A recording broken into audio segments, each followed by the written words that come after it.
qui peut répondre à 60% de sa demande locale.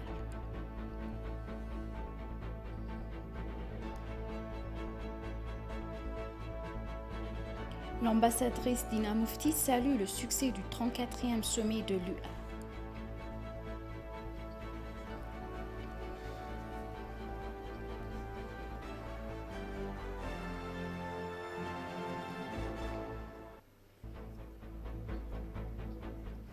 Bienvenue chers téléspectateurs, c'est Aline Teibaro avec le journal du 8 février. La présidente Sahlawerk Zewde a exhorté tous les Éthiopiens à s'unir pour reconstruire le Tigray. La présidente a visité plusieurs activités humanitaires et autres dans la ville de Mekelle. La présidente Sahlawerk Zewde a visité l'hôpital de référence d'Aïder, la réserve fédérale de nourriture à Mekelle et les abris des personnes déplacées qui ont fui leur maison dans plusieurs zones de la région en raison de l'opération d'application de la loi. La présidente a consulté les chefs religieux et les anciens de la communauté sur les activités de réhabilitation en cours au Tigray. Les chefs religieux et les anciens qui ont discuté avec la présidente ont exhorté le gouvernement à remédier à la situation défavorable liée au chômage et à doter les institutions publiques des équipements nécessaires afin qu'elles puissent reprendre les services de manière appropriée. Les représentants de la communauté ont en outre appelé le gouvernement à donner la priorité à la paix et à la fourniture de services de santé et à renforcer l'aide humanitaire en cours dans la région. La présidente a déclaré que le gouvernement s'emploie activement à rétablir pleinement la paix et à ramener l'activité globale à la normale, appelant les citoyens à s'unir pour les activités de réhabilitation et de reconstruction dans la région.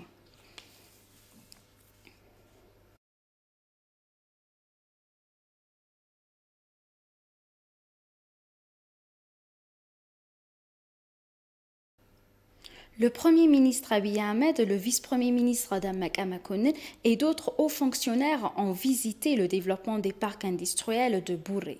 Les hauts fonctionnaires du gouvernement ont inauguré Febela Edible Oil Factory, l'usine géante de transformation d'huile de palme en Afrique. Tesfaye Welda Michael à plus. L'usine d'huile Febela, qui est censée répondre à 60% de la demande locale d'huile comestible de l'Éthiopie, comprend un complexe comprenant 5 usines qui traitent le séisme, l'alimentation animale et le savon et le détergent, entre autres produits. L'usine qui a été mise en place par l'investisseur éthiopien Belay Kende avait une dépense de 4,5 milliards de birr, devrait créer 3 000 emplois pour les citoyens. L'usine qui comprend la production de margarine, de savon, de plastique et de carton avait un coût total de plus de 4,5 milliards de birr, a-t-on appris. Aujourd'hui, l'inauguration de cette usine dans la ville de Bouré est beaucoup car elle est pionnière dans le secteur. Il ramène la renommée de la région car elle est fertile et prospère. Il s'agit d'une démarche responsable car elle offre une excellente opportunité pour les concitoyens de participer aux opportunités d'emploi. La création de l'usine agro-industrielle est essentielle pour assurer les substitutions des importations.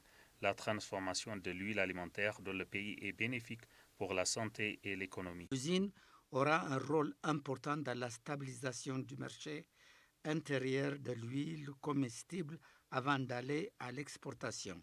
Les étudiants universitaires de Debre Marcos sont chargés de rendre le parc agro-industriel propice au développement de la zone de loisirs également.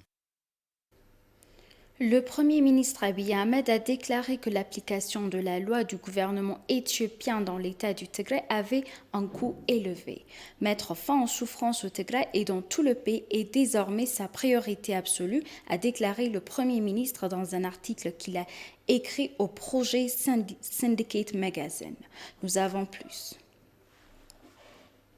Dans son article intitulé « Vers un ordre pacifique dans la Corne de l'Afrique », le Premier ministre Abiy Ahmed a déclaré que le succès de son gouvernement dans les mesures d'application de la loi contre le TPLF a coûté cher et que la situation humanitaire dans le nord du Tigray reste grave. Mais seulement l'Éthiopie en paix avec un gouvernement lié par des normes de conduite humaine peut jouer un rôle constructif dans la région et au-delà, a-t-il souligné. Les opérations entreprises par le gouvernement fédéral éthiopien ont libéré le peuple du Tigray de décennies de mauvaise gestion par le Front de libération du peuple du Tigray. Cela a suscité de nouveaux espoirs, mais aussi des inquiétudes concernant l'avenir de l'Éthiopie et son rôle dans la Corne de l'Afrique et au-delà, a-t-il déclaré. Citant la remarque de Thomas Jefferson, le Premier ministre a déclaré qu'un respect décent pour les opinions de l'humanité l'avait contraint à expliquer pourquoi son gouvernement avait agi pour rétablir la paix dans la région du Tigray. Comment il a atténué les souffrances et pourquoi leur effort, soutenu, espère-t-il, par l'internationale communauté, profitera à tous les habitants de son pays, y compris ceux de la région du Tigray et de la Grande Corne. Les opérations gouvernementales au Tigray visaient à rétablir rapidement la paix et l'ordre. En cela, ils ont réussi, mais les souffrances et les décès survenus malgré leurs meilleurs efforts ont causé beaucoup de détresse pour lui ainsi que pour toutes les personnes épris de paix ici à l'étranger. Mettre fin aux souffrances au Tigray et dans tout le pays est désormais sa priorité absolue. C'est pourquoi il appelle les Nations Unies et les agences internationales de secours à travailler avec son gouvernement afin qu'ils puissent ensemble apporter une aide efficace à tous ceux qui ont besoin au Tigray, a-t-il souligné Abiy. Pendant ce temps, ils travaillent jour et nuit pour fournir les fournitures nécessaires à leurs citoyens du Tigray et à ceux dans le besoin dans les provinces voisines, ainsi que pour faire en sorte que les droits de l'homme soient respectés et une vie normale rétablie. Abiy a indiqué dans son article que la communauté internationale comprenait ce qu'était le TPLF.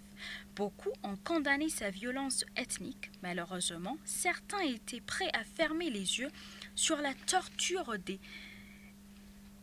les disparitions et les exécutions extrajudiciaires du TPLF. Sans le TPLF, a-t-on dit, l'Éthiopie risquait de se fragmenter selon des critères ethniques comme la Yougoslavie dans les années 1990. L'effondrement de l'Éthiopie, selon l'argument, entraînerait le chaos dans la Corne de l'Afrique. Le TPLF a répondu avec sa brutalité habituelle. Le vote de 2018 a poussé le pays dans une direction nouvelle et inclusive. Le parti politique qui dirige actuellement est le premier en Éthiopie à ne pas être basé sur la race, la religion ou l'appartenance ethnique. L'accord de paix signé avec l'Érythrée en 2018 est un exemple vivant de ce que l'Éthiopie est capable et désireuse de faire. Cet accord a résolu une impasse violente vieille de 2 décennies et a permis à l'Érythréen de se réintégrer dans la Corne et dans la communauté mondiale. Plus important encore, ses citoyens et ceux de son pays résidant le long de la frontière peuvent désormais vivre sans l'ombre de la guerre qui pèse sur eux. Le Premier ministre Abiy a exprimé ses aspirations à consolider les relations de l'Éthiopie avec ses autres voisins. Il a rappelé aux électeurs le rôle de l'Éthiopie au Soudan et en Somalie. À la suite de la crise politique au Soudan en 2019, l'Éthiopie a contribué à faire sortir ce pays du bord de la guerre civile, en aidant à créer un gouvernement de transition composé de civils et de représentants militaires. De même, le rôle stabilisateur de l'Éthiopie en Somalie est sans égal et nos efforts pour apporter la stabilité au Soudan du Sud sont interrompus, a-t-il déclaré. La politique étrangère actuelle de l'Éthiopie repose sur la conviction qu'une intégration régionale plus étroite profite à tous. Il a témoigné de ces remarques avec l'inauguration récente par le gouvernement d'une autoroute reliant le corridor Addis Abeba, Nairobi, Mombasa, un projet qui supprime les barrières physiques au commerce transfrontalier entre le Kenya et l'Éthiopie. De même, la route d'Addis Abeba au port érythréen d'Assab est en cours de réhabilitation en tant qu'artère de transport pour le commerce international. Des projets communs dans les ports et la logistique, les parcs industriels et l'extraction de potasse sont également en cours de développement. Et c'est son profond espoir que le grand barrage de la Renaissance éthiopienne, une fois achevé, obtiendra le soutien de tous ses voisins et offrira des opportunités sans précédent à tout le monde en Afrique de l'Est, a-t-il déclaré.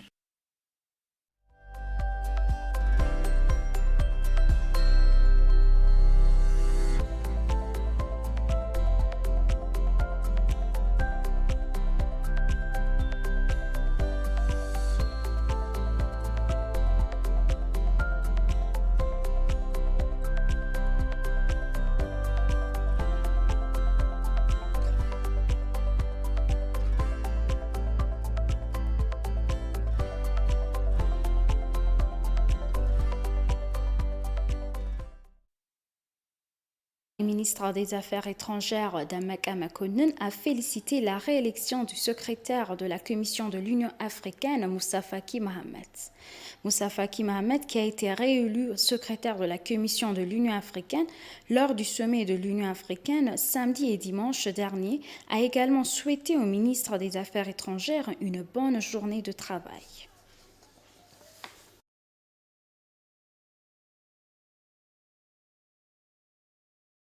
L'ambassadeur Dina Mufti salue le succès du 34e sommet de l'UA. Dans une interview exclusive avec ETV, l'ambassadeur a déclaré que le sommet avait délibéré sur une gamme d'agendas, y compris les vaccins Covid-19, faire taire les armes, avoir une aviation et un développement commun. Le sommet devrait aboutir à de nouveaux résultats décisifs qui peuvent aider le syndicate à faire un pas en avant, a mentionné Dina. L'ambassadeur a en outre déclaré que le 34e sommet de l'UA avait jusqu'à présent été fructueux.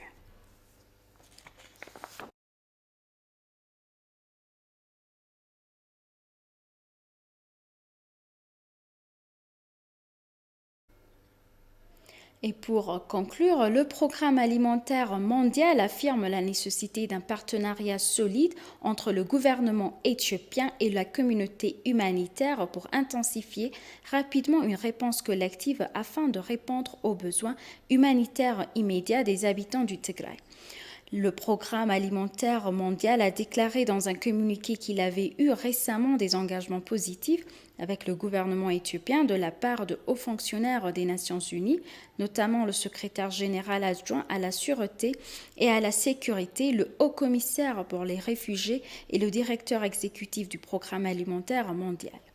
Le Programme alimentaire mondial a indiqué au gouvernement qu'il était prêt à intensifier ses efforts et a donc accepté les demandes du gouvernement d'augmenter la capacité de transforme du gouvernement et de ses partenaires afin de fournir une aide humanitaire vers et à l'intérieur du Tigray, en particulier le Programme alimentaire mondial qui continuera à fournir une aide alimentaire aux réfugiés érythréens dans la région du Tigray, en étroite collaboration avec l'Agence gouvernementale pour les affaires des réfugiés et des rapatriés et l'Agence des Nations Unies pour les réfugiés.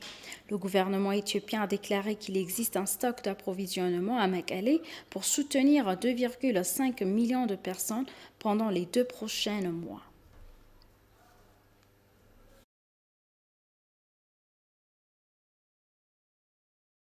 Chers téléspectateurs, nous vous rappelons les titres principaux. L'Éthiopie inaugure une usine d'huile comestible qui peut répondre à 60% de sa demande locale.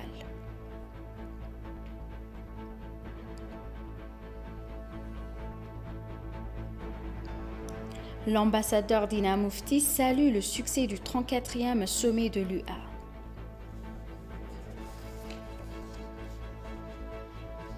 Merci chers téléspectateurs, c'est la fin du journal. C'était Aline Teibaro avec le journal. Restez avec nous avec le reste des programmes. Bonne journée.